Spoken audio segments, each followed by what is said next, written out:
Doutora Priscila Ferraz Alvim e vim apresentar para vocês o canal da EFL Nutrição. A EFL é uma empresa inovadora que investe muito em ciência e pesquisa. E este canal tem como motivação oferecer o conteúdo científico e demonstrar os trabalhos que foram realizados. Se você não está inscrito em nosso canal, se inscreva, conheça nossos conteúdos, clique no botão, curta, compartilhe com seus amigos, logicamente, se você puder. No último vídeo, falamos sobre a importância da homeostase. Dando continuidade, falaremos hoje sobre as substâncias que são benéficas para a homeostase. Quais são essas substâncias? Quem são elas para que ocorra a homeostase? Veja bem, as diversas teorias sobre longevidade dependem de uma alta homeostase para se realizarem, a qual pode ser entendida como o perfeito equilíbrio entre os sistemas neurológico, endócrino e imunológico, pois há uma interdependência entre os mesmos, para assim proteger nosso organismo. Na prática, podemos entender como a homeostase como uma normalidade dos exames de sangue, fezes e urina. Embora os médicos procurem recuperar a saúde e a homeostase dos seus pacientes com o uso de medicamentos, no longo prazo essa não é a forma ideal para se alcançá-la. Uma vez que no caso de doenças crônicas, como as cardiopatias, diabetes, pressão alta, entre outras, os medicamentos que são de uso contínuos, quando utilizados para o controle dos efeitos dessas doenças, acabam assim por prejudicar novamente a homeostase em nosso organismo, tá? Dessa forma, a humanidade tem ganhado longevidade, presta atenção, porém a custas de muitas comorbidades. No mundo moderno, o principal fator da perda da homeostase é o estresse crônico, quer este seja de ordem emocional, social, nutricional, inflamatória ou mesmo ambiental. No entanto, alguns grupos de substâncias que são naturais, que podem reduzir de forma significativa as comorbidades, com ou nenhum ou mesmo pouquíssimos efeitos colaterais. Entre as substâncias que temos, qual que nós podemos destacar? São os prebióticos e as beta-glucanas, silimarina e os minerais quelatados. Dependendo de como são combinados, eles apresentam um efeito sinérgico que é capaz de alcançar importantes benefícios para a recuperação e manutenção de uma homeostase elevada, praticamente anulando os efeitos do nosso estresse cotidiano. Dentre essas substâncias, hoje vamos falar da silimarina e dos minerais quelatados. Guardem bem, silimarina e minerais quelatados. Silimarina, a planta Psyllium marinum, olha só, de forma comum conhecida como cardo mariano ou cardo leiteiro, que é uma planta nativa da região mediterrânea, que agora é cultivada no mundo todo. O uso médico da silimarina foi relatado também na Idade Média, nos registros dos saxões, como capaz de afastar cobras e tratar doenças infecciosas contraídas após a mordida de um animal raivoso. No século XVI, dois famosos herbalistas ingleses, John Gerard e Nicholas Culpeper, também recomendam o uso da silimarina contra todas as doenças melancólicas, a tristeza e para curar a febre, respectivamente.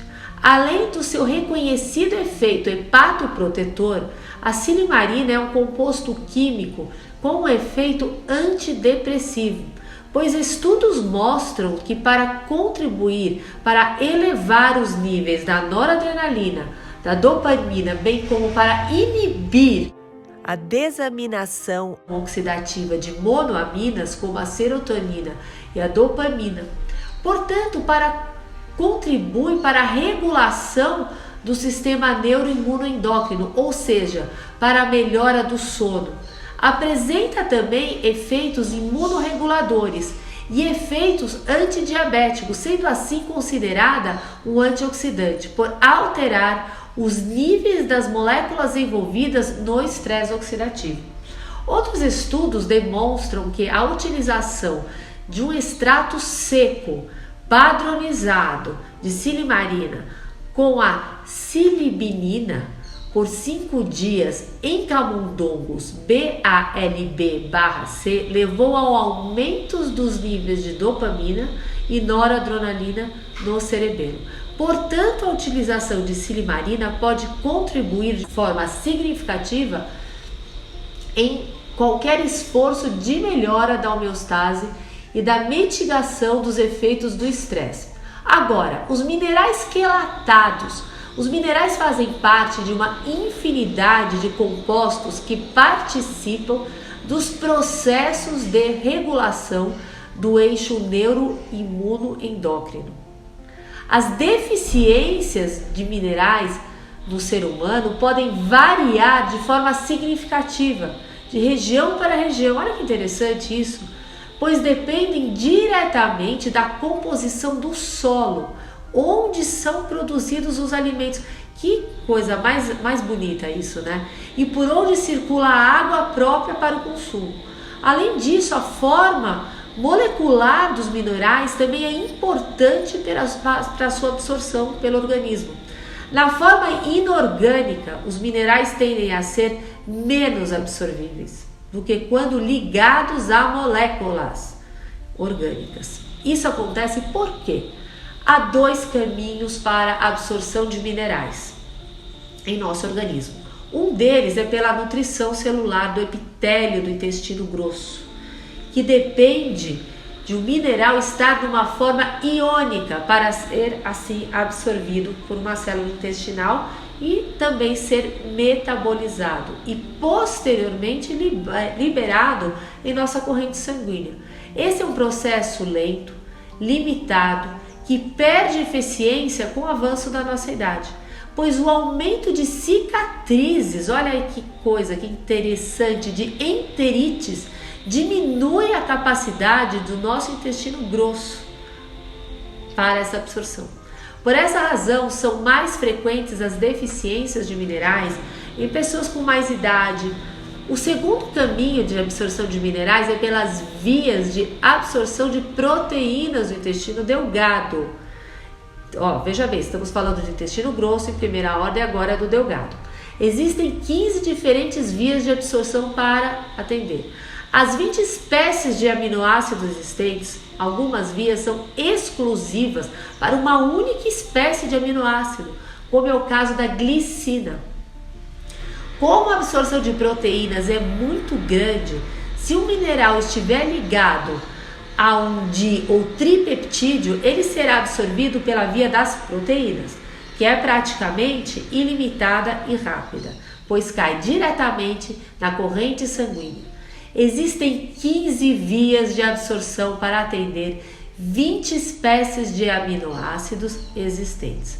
Bom, parece que essa foi a forma encontrada pelo nosso organismo para garantir um equilíbrio entre os aminoácidos absorvidos, evitando sobras de aminoácidos que poderiam sobrecarregar nossos rins. Os minerais também podem estar ligados a outras moléculas orgânicas, normalmente radicais ácidos como gluconato, malato, nicotinato, picolinato. Neste caso, sua absorção tende a ser feita pela via de nutrição celular do epitélio do intestino grosso, salvo se forem injetáveis.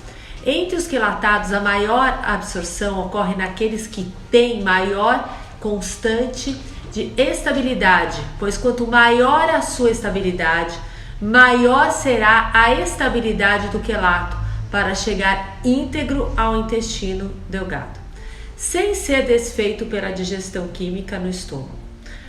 enquanto os peptídeos ao qual o mineral está ligado são compostos de aminoácidos de uma única espécie, são denominados de monoaminoquelatos.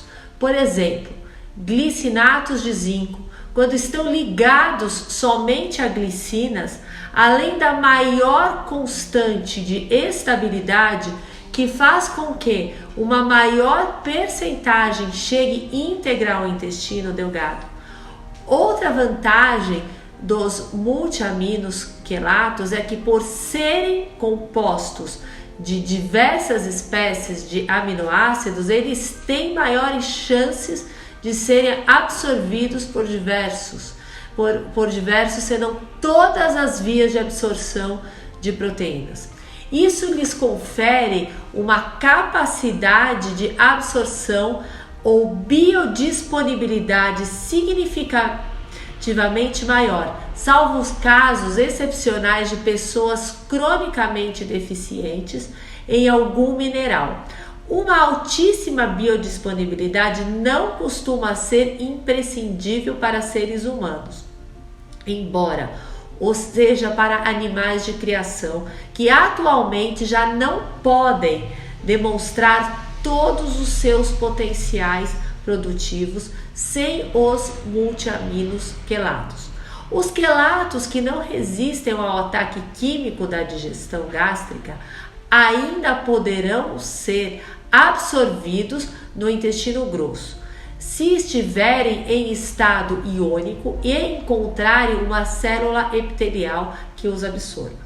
Caso contrário, serão eliminados nas fezes. Olha bem, estima-se que apenas 20% dos minerais inorgânicos ingeridos na forma de suplementos inorgânicos, óxidos e sulfatos, cheguem a ser absorvidos pelos intestinos, enquanto no caso dos monoaminos quelatos, essa absorção pode chegar a 45% e no multiamino quelatos pode chegar a 60%. 5 minerais se destacam em importância para a regulação do eixo neuroimunoendócrino: zinco, magnésio, ferro, cromo, selênio. O zinco pode ser importantíssimo para uma alta atividade de biogênese mitocondrial e para a proteção da pele. O magnésio, por ser o responsável pelo relaxamento muscular e ter efeitos calmantes, contribuem para a redução dos efeitos de diversos tipos de estresse. E o selênio, por ser muito significativo para a proteção das nossas mucosas e dos tecidos relacionados ao sistema reprodutivo. O ferro, para proporcionar uma alta capacidade respiratória e assim garantir uma ótima oferta de oxigênio. O cromo, por ser redutor da ansiedade, que contribui para reduzir a ingestão excessiva de alimentos e auxiliar e regular a atividade da insulina em nosso organismo. A escassez de qualquer um destes tende a promover um considerável aumento de inflamações cutâneas nas mucosas e artérias, levando assim a um estado de inflamação crônica que atrapalha qualquer esforço por busca da homeostase. Outros minerais que podem ter relevância para a homeostase são manganês, o cobre. A importância de utilizar minerais quelatados refere-se à sua maior capacidade de ser absorvidos. Guardem isso. E ao fato de não interagirem eletricamente entre si, ou seja, serem eletricamente neutros. Não ocorre antagonismo entre eles, o que é, veja bem, uma tradicional dor de cabeça para nós, nutricionistas, quando utilizamos esses minerais na forma inorgânica, pois ao fazerem a suplementação de um mineral, podem sim estar provocando a menor disponibilidade do mineral antagônico. Prebióticos, beta-glucanas, silimarinas e minerais, entre outras substâncias, contribui para melhorar a homeostase.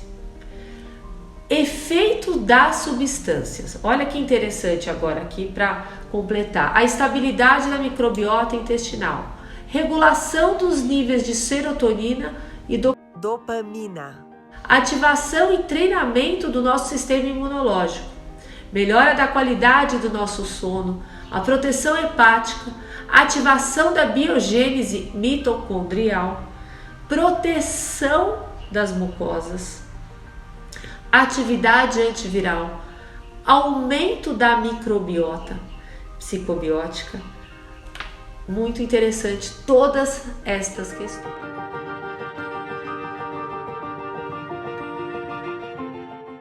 Bom, a EFEL está promovendo visitas técnicas online para profissionais de saúde interessados. São totalmente gratuitas. A apresentação explica os efeitos dos prebióticos contra os efeitos nocivos do estresse em nossa vida moderna. Se você tem interesse, agende já a sua visita online pelo WhatsApp.